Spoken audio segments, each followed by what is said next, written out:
আসসালামু আলাইকুম। বৃদ্ধর জাহাজ মেরামতের শিক্ষণীয় ছোট গল্প। একদাই একটা বড় জাহাজে যান্ত্রিক সমস্যা দেখা দেয়। জাহাজটি ঠিক করার জন্য মালিক অনেক চেষ্টা চালিয়ে গেলেন। আজ একজনকে তো কাল অন্যজনকে, কাল একজনকে তো পরশু আরেকজনকে দিয়ে চেষ্টা চালিয়ে যাচ্ছিলেন, কিন্তু কোনোভাবেই কারো পক্ষে জাহাজটিকে মেরামত করা সম্ভব হয়ে উঠছিল না।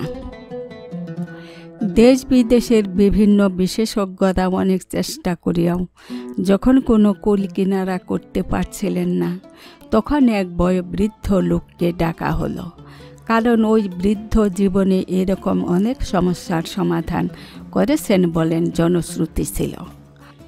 বয়োবৃদ্ধ ভদ্রলোক বিশাল এক যন্ত্রপাতির বাক্স নিয়ে হাজির হলেন। তিনি ইঞ্জিনের শুরু থেকে শেষ পর্যন্ত খুব সূক্ষ্মভাবে দেখলেন। জাহাজের মালিক বৃদ্ধ লোকটির সাথে সারাটা সময় থাকলেন, বোঝার জন্য যে তিনি কিভাবে সমস্যাটার সমাধান করেন।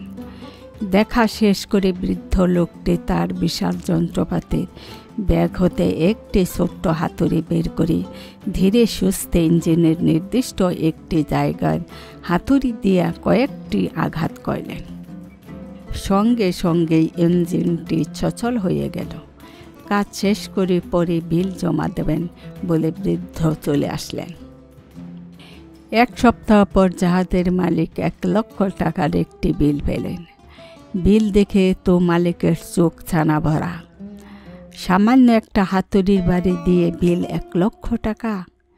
জাহাজের মালিক তখন বিলটি ফেরত দিয়ে বললেন বিস্তারিতভাবে আলাদা আলাদা করে বিল বানাতে, আর বিস্তারিত বলতে বললেন কী কারণে এই বিল চার্জ করা হলো। কয়েকদিন পর বৃদ্ধ লোকটি বিস্তারিত বিল তৈরি করে আবার বিল পাঠালেন। সেখানে লেখা ছিল হাতুড়ির বাড়ি দেওয়ার জন্য বিল 200 টাকা। কোথায় হাতুড়ি দিয়ে বাড়ি দিতে হবে সেটা জানার জন্য বিল 99,800 টাকা। মোট 1 লক্ষ টাকা মাত্র। গল্পের শিক্ষা: উদ্যম অবশ্যই গুরুত্বপূর্ণ, কিন্তু কোথায় উদ্যমী হলে অন্যের সাথে নিজের পার্থক্য দৃশ্যমান হবে সেটা জানার জন্য অনেক বেশি গুরুত্বপূর্ণ। আসসালামু আলাইকুম।